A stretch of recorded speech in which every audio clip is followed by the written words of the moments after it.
Cryptography is something we probably take for advantage most days, and it is kind of the dark arts of the IT world, but in this episode we'll see if we can't remove the veil. Coming up next.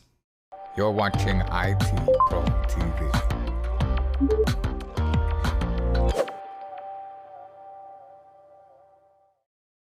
All right, greetings everyone, and welcome back. Justin, today we are talking about, well, encryption, and it's a weird topic because a lot of people get a little, oh, encryption, that's hard stuff, right? Well, it depends on what way you're looking at it, and you'll notice Justin standing over here today, right? You might be thinking that's a little strange. I think today's topic garnered Justin's particular set of skills, and well, with encryption, there's a lot that we can go through. What are we gonna get to? All right, let me just give you a quick rundown of where we're going with this episode. We're going to spend just a brief moment on encryption, both symmetric and asymmetric, just talking about algorithms. Mainly, you just need to be familiar with those from the practical standpoint of like how these things are used. There's some other episodes that'll dive a little further into that. But a little later on, we're going to dive into hashing functions to make sure everybody's on the same page and some of the mathematical underpinnings of all symmetric, asymmetric, and hashing functions. So that's kind of where we are right now. That's right, because this is, I keep saying encryption, this is cryptography as a whole, right? The entire spectrum of the thing. So I say we do start though right there with encryption because it's something that we use all the time. And I think I mentioned this, that we kind of take it for granted, but it's good for us to understand the underpinnings of how those systems work. What say ye? Am I right? So I say we start with symmetric encryption because that's the easiest. I create a key, I hand it to Daniel. Now I can encrypt, he can decrypt, he can encrypt, I can decrypt. The problem is we have to pass those keys back and forth, right? In addition to, depending on the algorithm, and well, let's actually take a look at some of the algorithms. Some of them were broke, right? So they didn't have a good day. They did not. They did not. They worked great for a while. So data encryption standard, and then we had triple DES, which was like stopgap, and now we have AES. And my personal favorite is Blowfish, just because I think it's fun. I think there's another one, Skipjack. Oh yeah, right? Skipjack. Yeah, Skipjack. So there's some very strong ones, but they're great for confidentiality. They're great for encrypting your system. However, the key exchange becomes the issue, right? So if it's just me and Daniel, we can trade a key, or maybe even we have a pair of keys or something, right? So I know, boom, back and forth, those type things. But once we start to scale to more and more people, it becomes an issue. Justin, where would you say that we see, so out of these, just what you got on the board, what do we see mostly, and why are we seeing it there? So I have a different perspective than you, right? So I've actually seen Blowfish utilized for like encrypting certain parts of applications. Okay. Certain things that are stored in databases. I've also seen AES just say, "Hey, I want to lock this down," right? Yeah. What about ye? Where? So we tend to see these things. So like AES, you see it in wireless, right? Mm-hmm. So if you look at the encryption policies for a wireless device, they are AES based encryptions, and then they give you, depending on your system, different functionality there. What else you got up there? DES, I think triple DES is still, is it triple DES or is it IP7? So the DES thing ends up having this weird history. Is it PCI? Are they still using DES? So here's somebody the problem. Still using it. Knowing that these exist is good. Yeah. The further background, I think it's a little beyond scope for this for this certification. Knowing these exist. It was my understanding triple DES was used to like bridge the gap between newer things for DES, because DES was supposed to be like a 5-year recertification period, right. And then they found some issues with it. But maybe it's still used. I know I don't use it. I hope not. So we'll figure that out. But the key exchange, that's where the scaling, right? And the security kind of goes, because if it's just me and Daniel, we can have one, maybe two, if we're going to go back and forth in a particular way. However, if let's say there's 10 of us, now we need 45 key pairs. I just fact checked me. Oh, yes, it is used in the payment card industry still. Oh, triple DES? Yeah, the electronic payment industry uses triple DES and continues to develop and promulgate standards based upon it, such as EMV. Man, I tell you what. There you go. Encryption, all over the place. But scalability for symmetric one does become an issue. Anywhere from 45 key pairs, add another person. I need 55 key pairs. Now that's if we're both getting a set and we're exchanging those. Right. You can pare that down by utilizing. So key management becomes just yeah, it's unmanageable after a certain period of time. exactly. And well, to remedy that, we moved into asymmetric encryption. The right? good ones. That's all I like to call it. Good Hank. That's good, Hank. I always wanted a kid named Hank. But Dad, I'm Hank. I'm going to call you Good Hank. So asymmetric encryption allowed us to say, all right, I'm going to have a public key and a private key. And I can encrypt with my private key. I can hand it to Daniel. He can decrypt with my public key. Or technically, I guess I could encrypt with his public key and he could decrypt with his private key. But not only does that provide... when I say those out loud, I always get iffy. I go, wait a minute, is that right? I think that's right. Not only do I get confidentiality, but I also get like non-repudiation. I get verification of the source in which it comes from. So I get an extra added benefit. And some of these algorithms, I mean, if we want to talk about math gets pretty crazy when we start talking about these asymmetric algorithms because it's utilizing certain aspects of mathematical systems to where I can go, I know if I encrypt with this key, that there's another corresponding key that is very, very hard to guess, we'll just say impossible for practical purposes, that Daniel can have that can decrypt that as well, right? So I have RSA, which is actually based on some of the math we're going to learn very shortly. Elliptic curve, I'm not going to teach you elliptic curve math. It's hard. So I'm all ready to throw up. and not only do we have modular arithmetic, but we also have prime factorization that comes into these. That's where we can get some of the pairing. So these are easy ways for us to scale that key exchange. I can say, here's my public key. I'm going to keep my private key private. Anybody can grab my public key. And we can determine how we're going to exchange information to make sure I know it come from Daniel or it came from me, and we can decrypt those as such.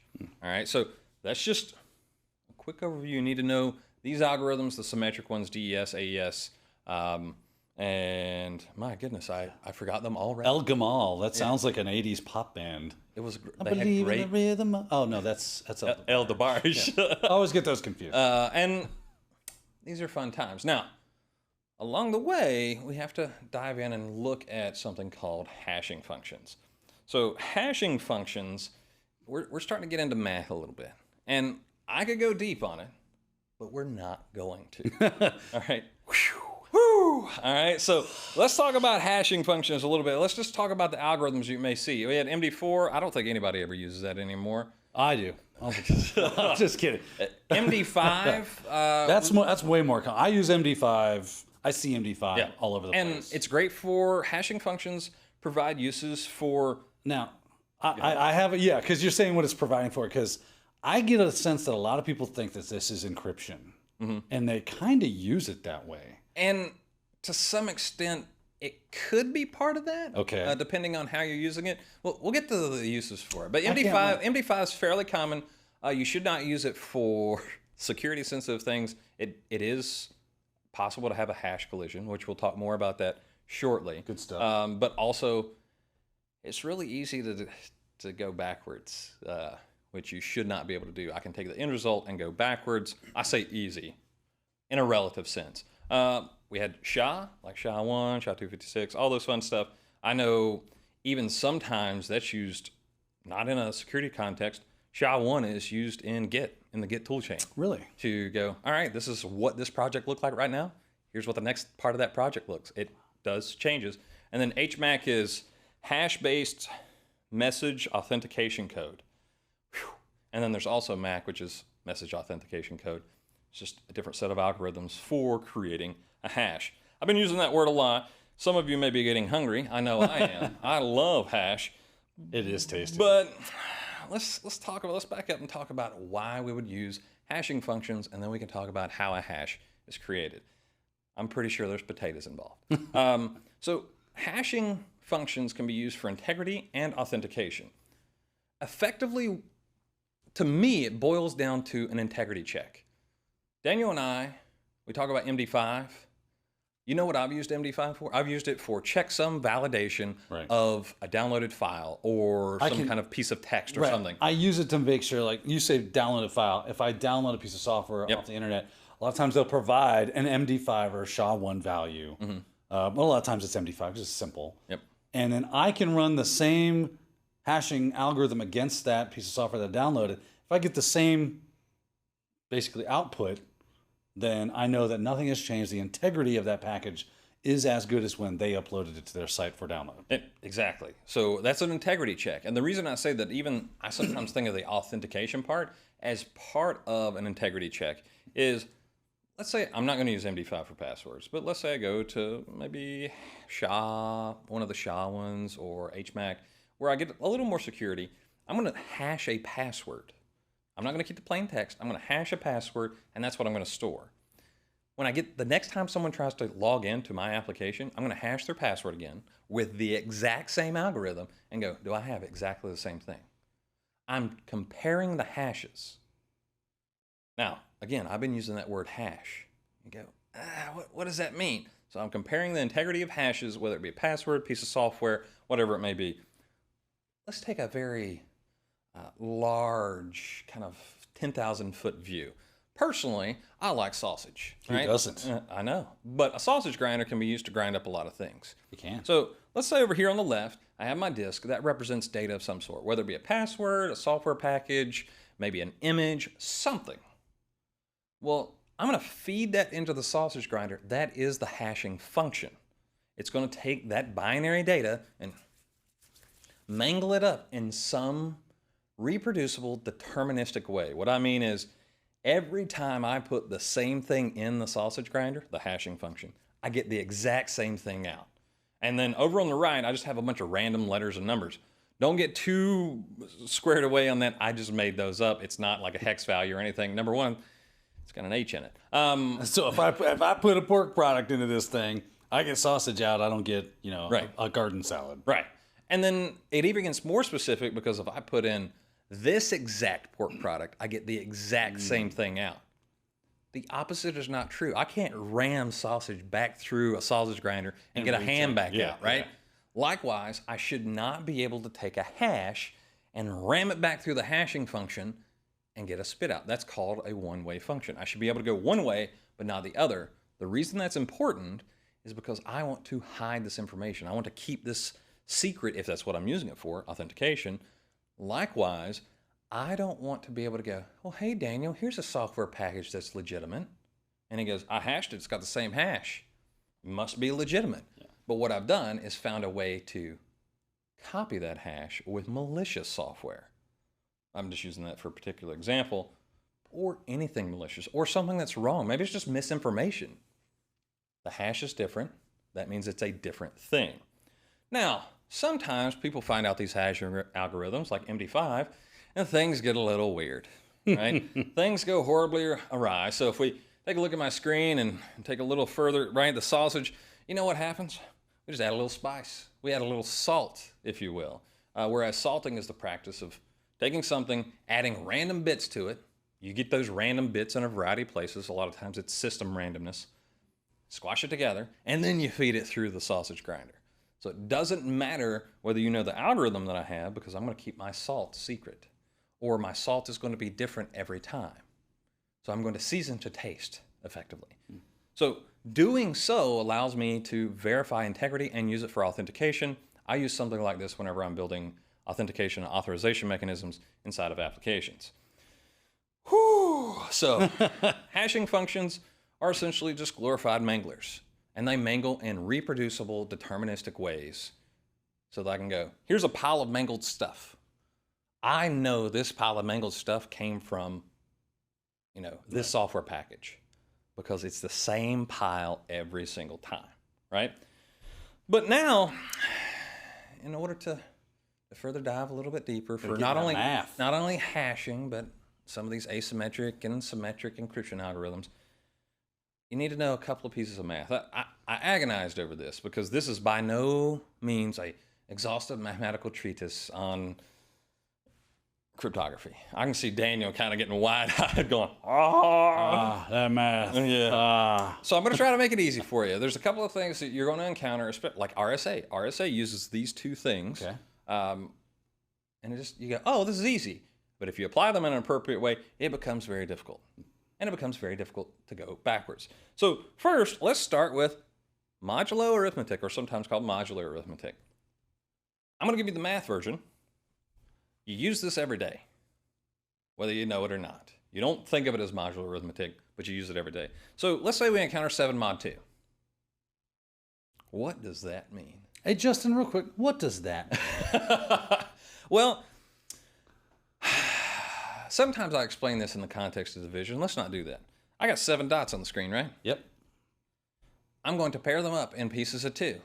So there's a pair, there's a pair, there's a pair. So the 2 says group these into groups of 2. Well, what do I have left over? I have 1 dot that does not have a pair. So what that tells me is sometimes you'll see this as 7 is equal to 1 mod 2. Modular arithmetic says what is the remainder when I've finished grouping everything evenly. So if I come back, 7 mod 2 is 1. 8 mod 2 is 0 because there's nothing left over. Right. You can group everything together Yep. equally. There's no remainder. Yeah. And part of RSA is they'll do this repeatedly. Okay. Over and over and over again. Now they change the modulus over and over and over again, but ultimately this mangles things really hard. Okay. Yeah, so it's hard to go backwards if you do it in a particular way. So if you just gave me the end product and you go, what did this come from? I would go, that is a great question, because it's much more difficult. Yep, to do that. Gotcha. exactly. Now I'm with you. I did say you use modular arithmetic every day. You did say that. I felt like you were lying, so I didn't want to call you out. In front I of wasn't. everybody. If you look at a clock at any time in the day, you've technically used modular arithmetic, because once you get to, let's say you're at a 24-hour clock, 23:59. What's the next time? 0. Yeah. That's always the case. Every 24 hours it starts back at 0. 24 is equal to 0 mod 24. So it's a cyclical thing. Yep. And modulus always gives you a cycle. So Crazy. seconds are like that, minutes are like that, hours are like that. Fun times. Now, in conjunction with that, we have prime factorization, Okay. which is a lot Oh, of yeah. I time. remember doing this in school. Yeah, right? So let's say we start with the number 24. I'm just going to talk about factoring in general. Yeah. 24 is what's called a composite number. That means I can write it as the multiplication of other numbers, 4 times 6. But 4 times 6 themselves can be written as the multiplication of other numbers. Like 4 is 2 times 2, and 6 is 2 times 3. 2 and 3 are primes. That means they have themselves and 1 as their only factors. So 2 times 1 is the only way I can get 2 by multiplying 2 numbers. Those are primes. And as a result, this is the prime factorization of 24. 2 times 2 times 2 times 3. Okay? So a composite is made up of multiplying a bunch of prime numbers together. All right, Daniel, 1591. Factor it. Just 1 second. I got it. You just give me a minute, man. Potato. Exactly. Penguin pizza. Let's set the context. I'm going to use some small numbers here just as a teaching point and say, you're not allowed to use a computer or a calculator. All you have is a pencil and paper. You're a primitive computer, effectively. Right? Yeah. I say 1591, factor it. The only way you can do that, for sure, well, there's a couple of ways. There's some You can tricks. fake a heart attack, find a calculator. Yeah. Or you can say, I'm going to try to divide evenly, using long division that we learned, every number less than 1,591. Eventually, you're going to find some numbers that divide evenly. Eventually. That will take some time. It will take some time. Now, here's what's up. 37 and 43. If you multiply those together, you get 1591. Those are the two factors. So they are also prime numbers? They are primes. So 37 and 43 are primes. What I did is I just picked 2 primes and I said multiply them together. If I asked Daniel the hard question, what are the prime factors of this? If I'd have turned that around and said, hey, Daniel, what's 47 times 30, or 37 times 43? I could have figured that out. He'd have been like, oh, yeah, take me a minute, but he wouldn't have had that wild-eyed look. I've used a very small one here and like changed the context. But if you make these incredibly large, believe it or not, it's computationally difficult, even for computers, to say, that's crazy. let me try a bunch of numbers to find these large primes. Yeah, because we think of computers being like basically super fast calculators. Right. So let's say it's on the order of like 1 billion, right? I have 2 prime numbers that are 1 billion, 1 billion. Well, that's 10 to the 18th. I would have to try 10 to the 18th divisions, if I'm just brute forcing it, to try to find those primes. When you conjoin that with modulus arithmetic and apply that multiple times, it's very difficult to do. And these are kind of the two tenements of common encryption and hashing functions: modulus arithmetic and prime factorization. Now, there's a bunch of other ones. There's binary XORing, XOR cipher. You can get in there. These are fairly accessible. I would know about these and know you can combine these to get very, very secure algorithms for encryption, hashing, verification, those type of things. So just in summary, we've talked about symmetric and asymmetric encryption, mostly about the algorithms that are available, right? So for symmetric, we have DES, AES, triple DES, blowfish, skipjack, those types. There's a couple other ones, ID, cast, if I'm not mistaken. On asymmetric, we have RSA, and we have, oh my goodness, I forgot, digital signature algorithm, Elliptic curve, and El-Gamal.